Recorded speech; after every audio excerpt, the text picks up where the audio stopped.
around design, in particular, sort of fabrication and additive manufacturing. So some of the kind of most interesting early work in 3D printing for architecture happens here. But that also means I'm inside a very old warehouse with some saws running downstairs and probably a little tenuous Wi-Fi. So bear with me, I'll try if you try. But it's really nice to talk to you today. And I was very happy that Tim was one of the earliest to reach out and you know, ask if we would talk about this book and kind of what we do, which is all of a piece, really. My partner, Susan Cox-Smith, who runs Changeist with me, is sitting just off screen, happily off screen. But we were just here giving a talk to the master's students in emergent futures, which is interesting itself in that you have an emergent futures program inside an architecture and fabrication school. So we've had this company Changeist for the past 15 years. I go back about 25 years in forecasting, started in 1993, so probably longer than 25 now, I'm really aging. But worked for a couple of decades as a tech forecaster, basically in the early days of the internet and web and mobile and interactive television and a lot of these new technologies, working as a sort of between quantitative and qualitative forecaster, and then transitioned into innovation work and some kind of edges of design and ethnography, and ultimately ended up working more formally in strategic foresight and futures in the early 2000s. I almost hate to pull slides up because I think it's more fun to just talk, but let me see if I can manage these screens here for a second. We had a little challenge earlier in the evening because of monitors and projection, but share screen, let's see. Can you see kind of Keynote open on my desk here? What I'm going to do is just kind of go through some of these slides as just a way of kind of going through the conversation, but I'm going to leave it open like this, if that's all right with you, because I don't want to get locked out of the slides again. Are you all still with me? Tim? Yes. Yes. Okay, good. Just making sure because I can't see you now. So we as an organization work with a really diverse set of companies. So we're a small partnership. We're two principals that run the company. And we work with a group of, I would say, sort of 4 to 6, depending on the time of year, sort of specialists and contractors that are really kind of part of our dedicated team. We work with them over the long term on various projects. But you can see the types of organizations listed here. Most of the names you might not be familiar with, particularly coming from a US perspective, but some you might recognize, such as UNICEF, BBC. If you buy clothes online, you may know ASOS. You've probably been exploited by Comcast at some point, if you're a cable customer in America, New York Times. But we also work with increasingly a lot of government agencies and entities and kind of quasi-governmental groups and NGOs, in part because, I guess for 2 factors. One, we sort of found that working strictly with consumer brands was kind of keeping us trapped in a sort of innovation and product renewal trap, which, you know, there were a lot of companies today still see futures as a sort of boosting front end to an innovation process, in as much as they're looking to kind of generate new product platforms or service platforms to reach consumer markets. And while that's interesting to do part of the time, we felt like both to kind of do good in the world, but also to kind of stretch our own capabilities, we work more and more with these kind of non-consumer facing entities. So groups like International Red Cross, Red Crescent, the Royal Society for Science and Technology in the UK, various leadership centers in the Middle East, banks who are looking at innovation around or sort of futures around things like finance and housing and social support and those sorts of things. And we've done a lot of work in recent years, particularly focused in the Middle East and the Gulf and Dubai, working with the government of Dubai and a thing called the Dubai Future Foundation, which spun out of the Prime Minister's office there, effectively to accelerate futures development, to take it out as a skill set across the civil service, and to make futures a kind of key a key element of the policy making tool set. Noah Rafford, who runs the foundation or is one of the senior people in the foundation, talks about it as being a kind of laboratory for experiential futures as a tool of policy and statecraft. So that's a long way away from using futures as a way to evaluate consumer trends for maybe 2 car models down the road or the next smartphone after the next smartphone. They're all very complementary to each other, but they are, it's a way for us to kind of get a really broad and useful cultural exposure to many different kinds of problems and issues and challenges in the world, and to work in different languages and different cultural settings. So that's just a kind of sampling of the types of groups that we work with, but they tend to have some very similar questions, which are things like, how do we get through these next big challenging transitions that we face, and things like mobility and transportation, energy transition, food, healthcare, education, all of the things that, for example, COVID has kind of really shone a light on as major challenges that we have to deal with. Those are the kinds of questions that, whether you're an insurer or a clothing company looking to clean up your supply chain and be more sustainable, or a media company trying to understand how people might need different services in the future when they're all living at home and can't get out. Or you're a relief organization trying to understand how to these around the world. People and the challenges that people face in society are kind of at the center of all of these questions.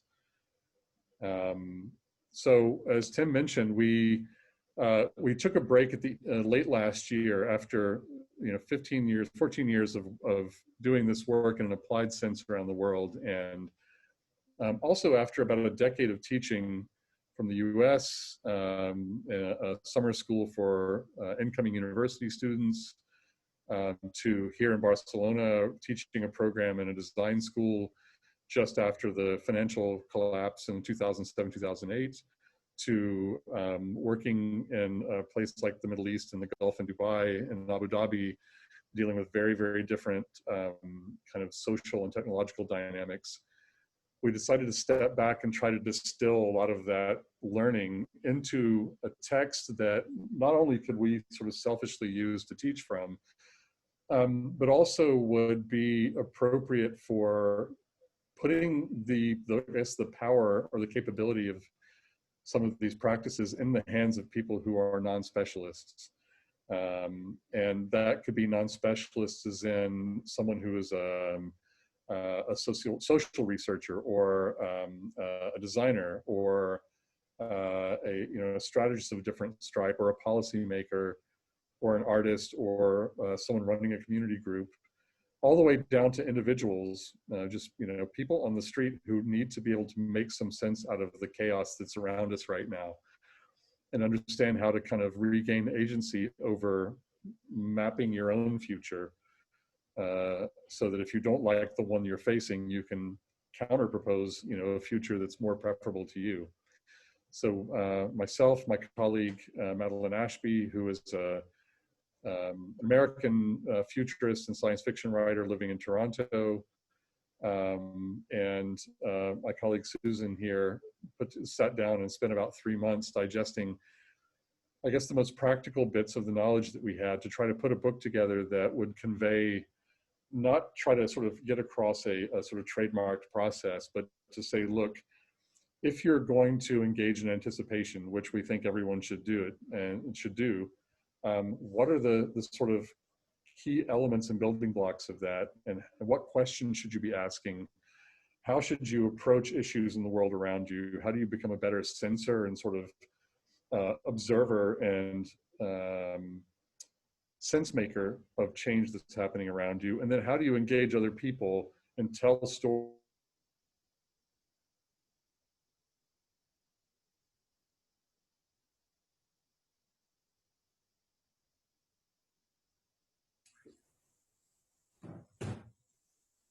Uh-oh. Scott. It's been...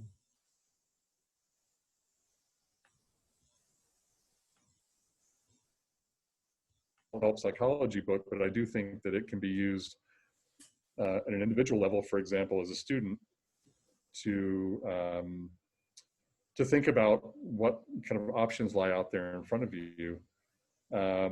And spend a ton of time kind of going through this in terms of methodology, but we tend to kind of think about the world as this landscape in front of us. And I joke a lot and kind of pick at designers who sort of plaster the world in futures cones, but it can be a kind of useful mental landscape or terrain to think about what we know and what we don't know in front of us, and how we might kind of conceptualize that terrain, populate it with the phenomenon, emergent signals and trends and driving forces that we can identify, not just the sort of the innovations that we think may be desirable from a kind of capability point of view in the world, new technologies, new medicines, new products and services, new policies, but to also kind of think about those in context of the sort of rolling dynamic change that happens in the world. How do things like the emergence of a global pandemic change the trajectory of different trends and different forces that we see in front of us? How do the emergence of different innovations shift that? How do things like climate change or shifting demography sort of change that terrain?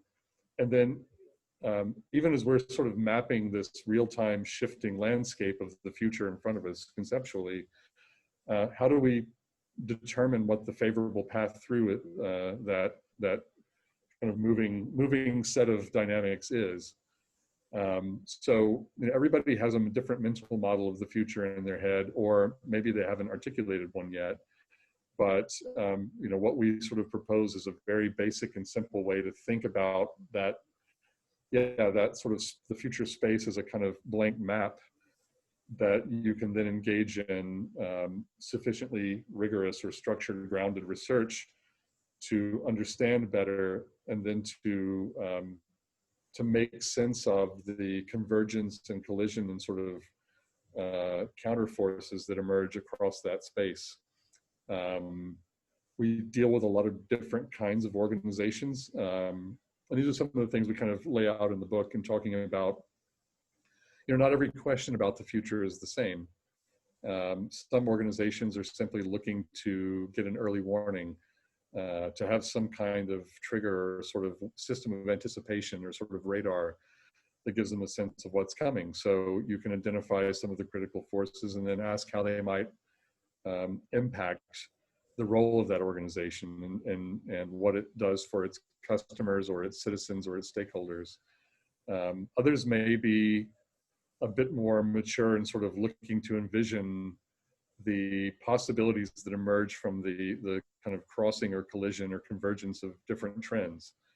What happens when a new technology, a changing sort of social behavior, and perhaps a new law or regulation kind of converge? What are the sort of knowns and unknowns about that future that might open up opportunity or perhaps reveal hidden risk? Some are going a step further and being a bit more, I guess, sort of opportunity focused and trying to discover what happens if we live in a future where, say, we take all of the vehicles off the road in the city. How will people live? What happens if we have a pandemic that breaks down supply chains and makes us unable to get access to the things that we are accustomed to in our life? What happens if we have a very different political system emerge? So that kind of active discovery through creative exploration of future trends. And then the last piece is a more kind of aggressive, provocative shaping, where you're actually looking to sort of shift the field, as it were, and prototype and introduce new elements of the future in the present. If you think back, a decade, someone like Steve Jobs, or today an Elon Musk, is really trying to kind of do that and redefine things like, what do we think about in terms of computing, or what is the future of mobility or space travel look like, when by introducing these kind of field shifting, paradigm changing disruptions into the world. So we do our work effectively through, no matter what kind of question we're approaching or who we're dealing with. We typically have these kinds of 5 sort of stages that we go through in our practice. Sometimes we key on one kind of phase of that, like developing scenarios, and we really focus on that piece, but we're still kind of doing sensing and research and sense making as a kind of prelude to that. Sometimes, and increasingly these days, we're really focused on storytelling, because we're trying to help our clients engage with much broader populations, to have more of a conversation or a discourse about the future that requires a kind of public engagement, not just developing something new and saying, boom, here's the future, everyone's going to have to live with it, but opening up more critical questioning of what futures are desirable. But we typically start with a kind of scoping and sensing phase, where we're drawing on a lot of broad qualitative and quantitative research resources. We do our own horizon scanning and our own kind of field research. Sometimes we do our own direct observational research, engaging with people in the sort of theaters that we're exploring, taking in expert opinion, bringing in kind of weak signal analysis, a lot of the type of work that Tim and his partner do in scenario DNA, and trying to kind of understand what the world tells us and what the world is kind of signaling towards. And then digesting that and trying to distill some important patterns and insights out of it. What interesting strategic themes are emerging from our exploration of all of this research. Then being able to combine some of those themes selectively to develop narratives. If these critical sort of strategic changes happen in the world, what kind of future does that give us? How do we describe a day in the world of 2025 or 2030 when this thing is happening? And then how do we go beyond just describing a narrative of the future and create things like artifacts, media, other kinds of means of engagement that draw in both our own clients and stakeholders, but also members of the public, if that's appropriate, or citizens or other professionals. And that would normally be where you kind of deliver a project and step away, but we feel it's really, really important to then step back with not just with our own team, but also with the people we work with, our clients, and ask, did we do this in a useful way? Did we use the right tools and methods? Can we even determine what the right tools and methods are? Should we rebalance the research the next time we're approaching this? So we're always kind of reflecting and refining as we go back into this process for other engagements. So just briefly, I'll show you a couple of interesting kind of projects that we've worked on, and pardon me for flashing past some of the other ones, but I mentioned Comcast earlier, and a couple of years ago, we were actually engaged by the head of their video engineering team to help them explore the future of media and the future of kind of video and kind of multimedia delivery and consumption in the kind of consumer environment over about a 10-year time horizon.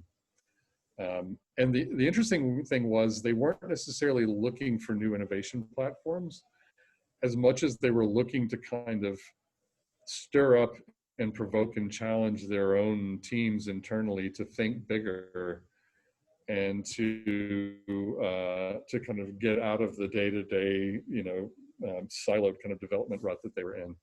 And so as a typical engagement for us, this would have started with we had a lot of time to work on this, but a couple of months of grounded research, looking at what was changing, not just in the direct media field, but outside of it, changing in consumer behavior, what was changing in the way we live, in our housing, in our neighborhoods, changing in terms of social and generational dynamics, and mapping those as a kind of structured inventory to start with so we could do some analysis of those trends. And then this is a bit of a kind of crude map, but taking a lot of those trends and mapping them together over time so we could understand the relationships and interactions between them. And this is to kind of interpret this pile of squares for you. This is a kind of timeline running left to right from the near present on the left-hand side, and things like TikTok and social video and surveillance marketing and the Internet of Things, and sort of binge viewing, sort of platform migration where we quickly switch from Netflix to something else, to another platform, all the way out kind of looking about a decade in the future at things like multi-dimensional and multi-sensorial entertainment, immersive environments, holography, piracy, geofencing and rights management,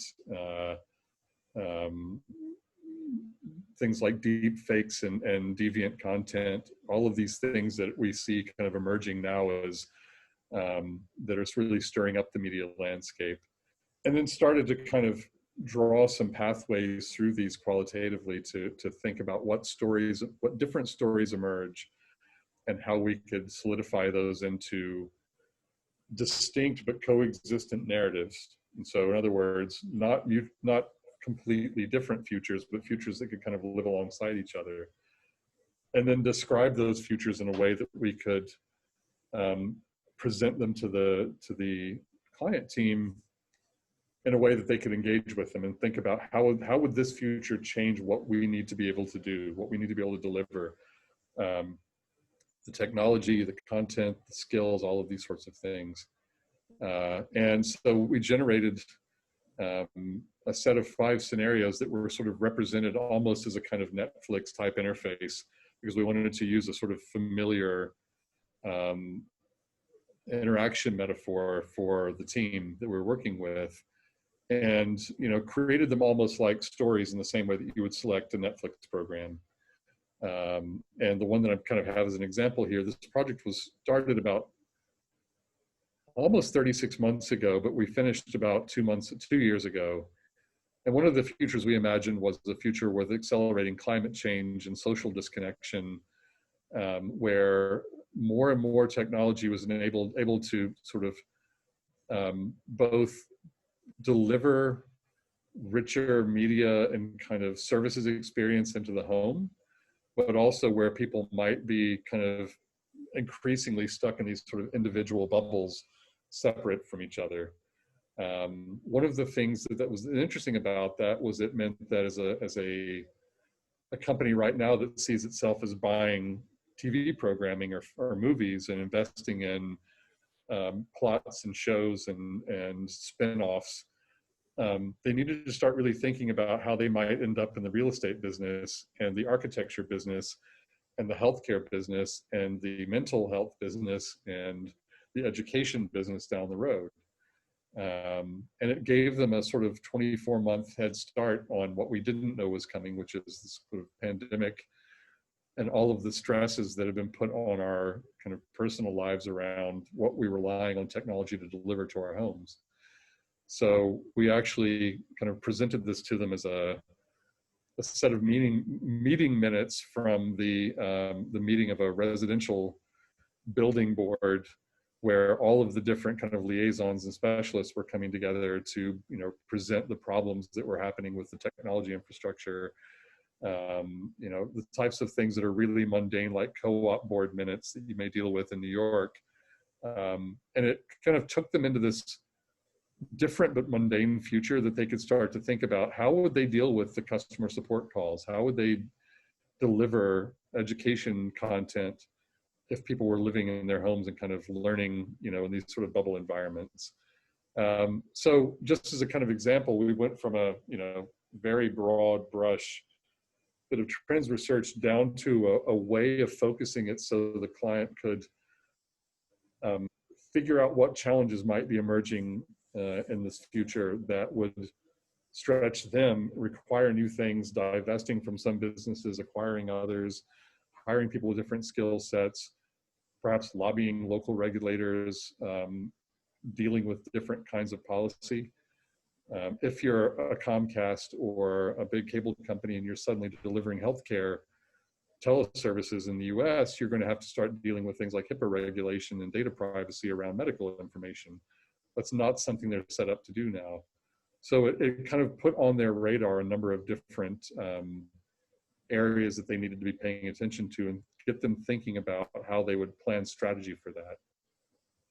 I'll give you one more quick example and then we can kind of go to the questions. But some of what we deal with isn't just kind of textual, you know, and visual mapping, but it's actual artifacts and experiences.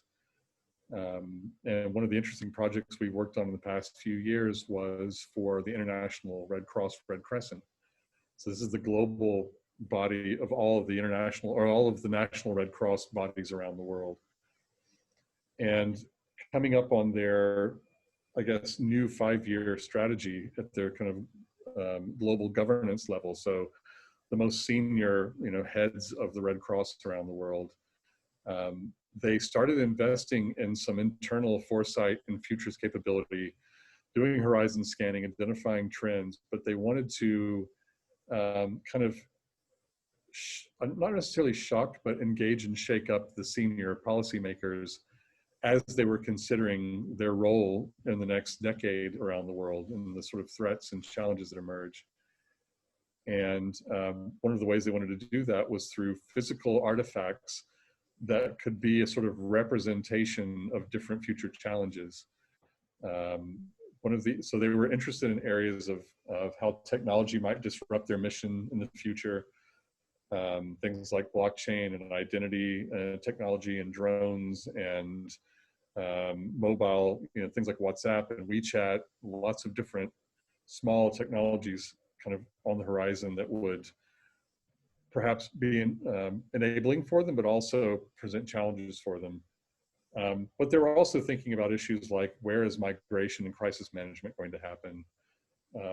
Where are we going to be dealing with large flows of people who are facing emergency situations? And also another question of new players or new entities entering the relief field, not just you know, charities and relief organizations, but private companies like, for example, Amazon.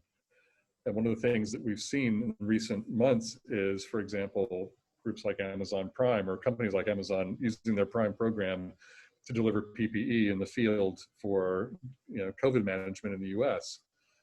Roll back the clock, you know, 2.5 years, and we were starting to kind of propose ways of thinking about that for the Red Cross through these physical artifacts. So the thing you see on your screen here is a sort of speculative portable field identity kit that would be carried by a non-Red Cross worker. We invented a company here called Mobisol, and this was the Dynamo unit. And we set it up like it was an actual kind of field tent with the table and printers and different ID bracelets and things to spark a conversation in the senior leadership about how they would use technology to smartly manage new kinds of migration crises.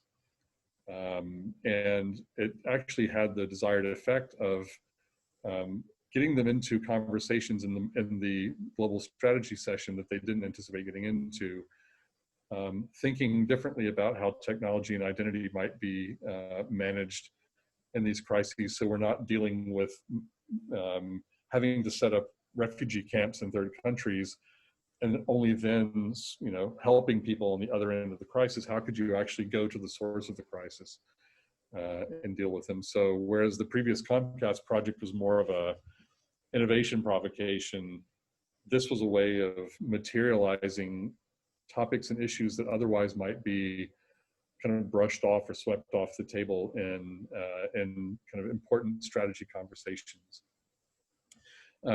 So in the interest of time, and I could go through other kind of cases, but I wanted to just kind of give you a sense of who we work with, a little bit of how we think about what we do, and a couple of different ways to sort of show you how these things get represented or manifest in different engagements that we go into. But I think it's probably much more useful if I stop telling you things and you start asking questions. That's okay with you, Tim. Yeah. I mean, Because, I have a couple of questions already based upon what you've just been talking about, which and because the students are actually, we've had one lecture class, and they've been thinking about a couple of different topics. And so they've been introduced to the futures cone. So when you're talking about these kind of, probable and possible and preferable futures, they're in that kind of mindset. One of the things that's come up, you brought up this, this issue of the story of what a future is, and kind of the assumption that we've had for so long is we kind of hand over that to other people. And you mentioned it's the Steve Jobs or it's Elon Musk, and who owns what our future. But when we have something like COVID happen, it's much more of a kind of a introspective time. I think there's a lot of sort of self-doubt about how technology is going to be applied. yeah. So how do you think companies are thinking about foresight differently in the context of COVID, and who owns that story, and recognizing how do they get people to be more engaged in ownership in their own agency of what foresight might be? That's a really, really important question. And in a way, it's kind of the axis on everything we do kind of turns on. And, whether it's the sort of the way we do what we do and how we practice, and kind of exposing all the materials to the entire kind of stakeholder audience, all the way to, representation in teams and everything else. And I think one of the problems that we've seen immediately happen is there was a kind of panic response at many, many levels, whether it's, private companies or governments or community organizations, whatever, kind of knee-jerk response to very quickly churn out some new scenario sets.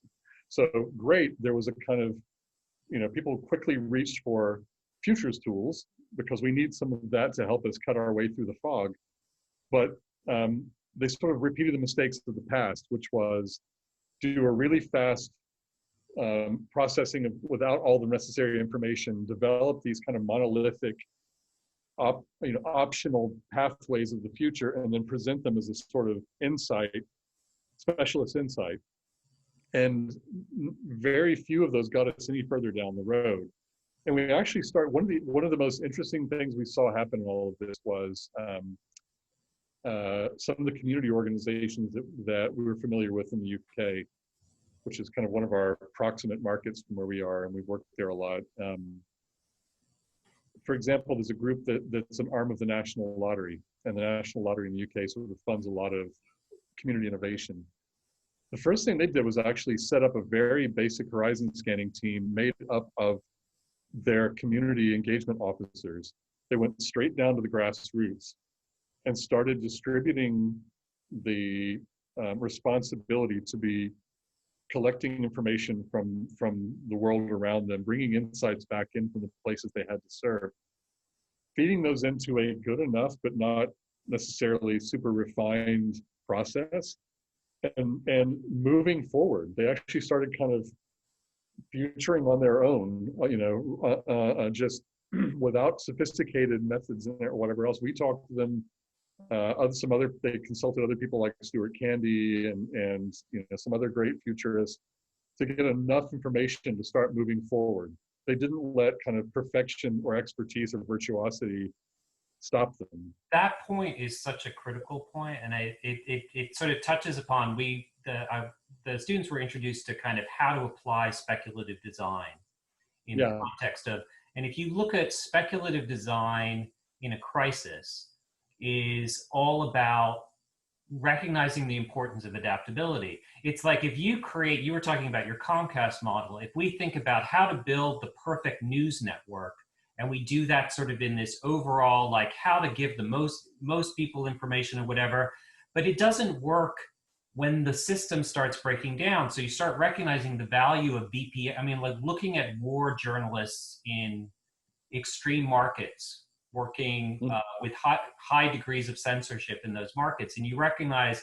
probably a better version and speculating on how that might relate to how people might behave. The other one right now is how to channel manufacturing quickly into other things. How does a car company become a different kind of manufacturing company? They're not really car companies, they're manufacturers. So you've mentioned with the example that you had there, both of the examples touch upon this, is how to have that kind of adaptability. But do you see, stories seem to be the best tool, do you see, in getting stakeholders within companies to kind of understand this and work against their own biases in that way? It's interesting. So we kind of talked at length in the book about sort of like critical scoping questions. And I think one of the sort of problems we've slipped into in the field, and speculative design has kind of come from the outside in, and it has a particular critical posture, and in some ways can be like, to use the academese, kind of over instrumentalized. Like you can mistake the speculative design for the end, for the answer, when really it's actually all you've done is make a tool to ask questions with, and you need to really keep that in focus.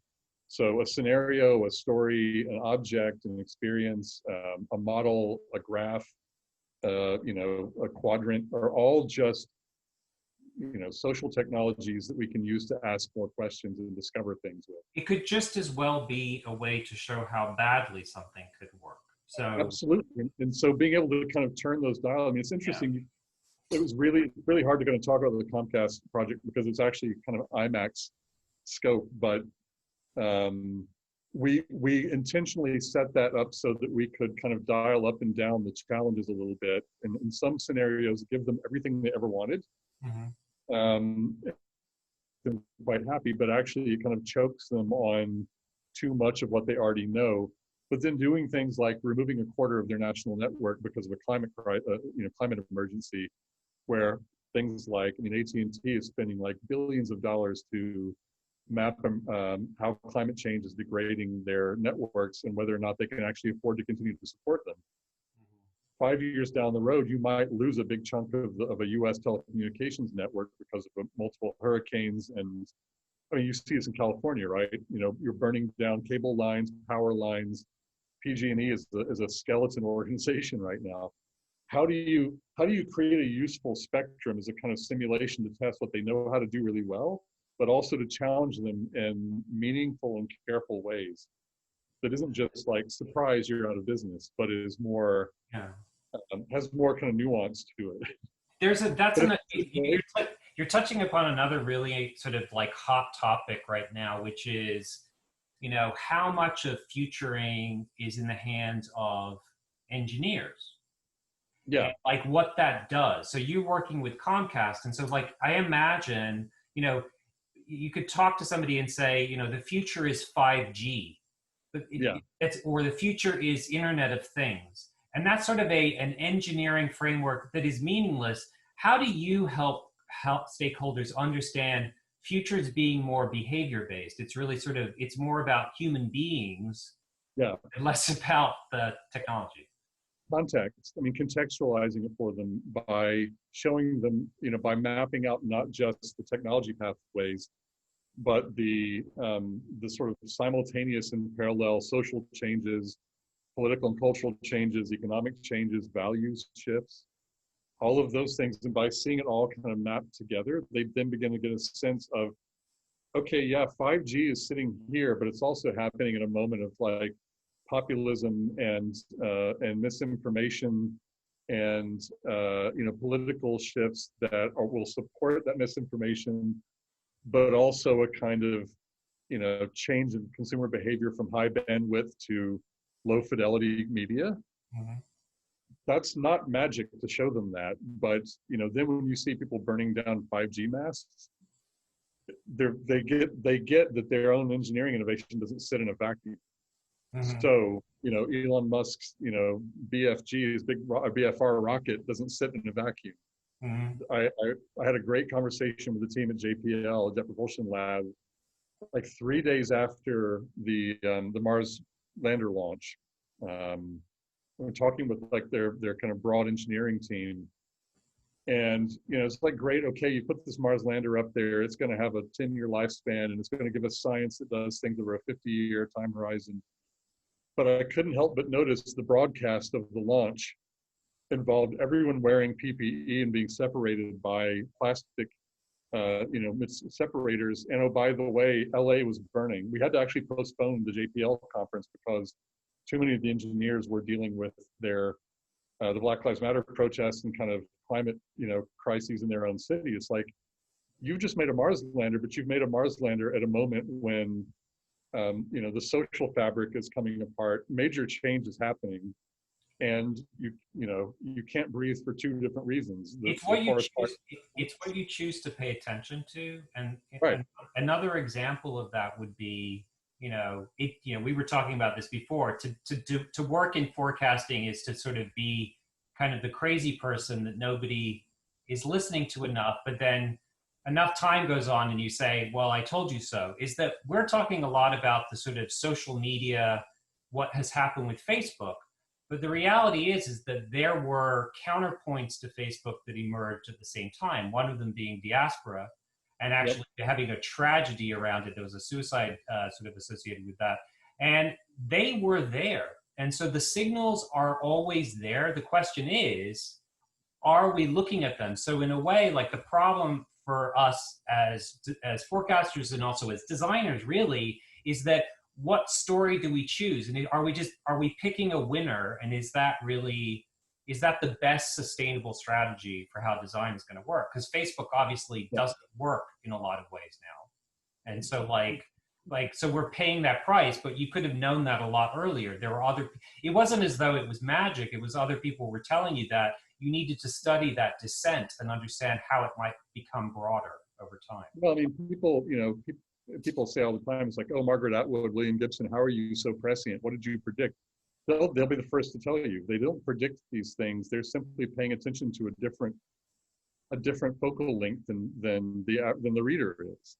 Yeah. And I think that's part of it. Is we kind of describe at length this idea of active sensing, and not just kind of passively consuming information or shutting it out because of how it makes you feel, but a kind of active, always on awareness and sensing of what's going on in the world. So you have the choice of change, playing with context and thinking about what that information means. And it doesn't mean that once you do that, you're always right and you're always kind of prescient and anticipating things, but it gives you a lot more information to work with. And then it's down to your kind of cultivating your sense-making skills and cultivating sense-making discussions with other people that help lay out that map. And of course, that's a really long tagline, but it's like, that's the essence of a lot of it, is paying attention and thinking through different lenses about what you see happening in the world, and also using your own personal experience or kind of social experience and to understand how dynamics evolve. That's the perfect sort of segue into my question to you about, what do you think as students in design should be studying? What skills should they be acquiring that are not typical to design education into what you just said? Because what you talked about a lot is sort of training ourselves in kind of a new way. Are there skills that we need to be considering in terms of developing as design forecasters? And I mean, for me, some of the most useful things that I learned was two things, and they actually came out of being kind of thrown in with a really great design foresight group, like one of the first in Nokia in the sort of early 2000s.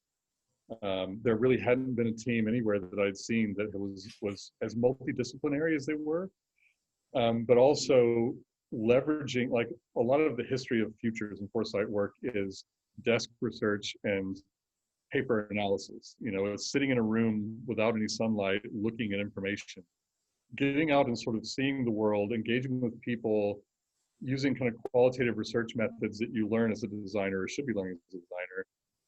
Some of that comes from things like ethnography and the ability to kind of, you know, observe with empathy and listen and critically analyze what you see happening around you. You know, different ways and sort of different kind of ways of applying different logics. I'm not really expressing myself well, it's the end of the day, but kind of different modes of thinking. And being able to kind of shift from, you know, very kind of concrete applied analytical modes of thinking to very abstract modes of thinking quite quickly, and being comfortable with kind of tool switching. You know, I think that's the most important part, is like not getting so ingrained and trained around one way of doing things that you can't suddenly like go, oh, I think we're running into a bit of an impasse, let's back up and think about this problem a different way. And learning how to kind of associate yourself with people who have complementary points of view and skills and different life experiences, and not just kind of working only with people like yourself.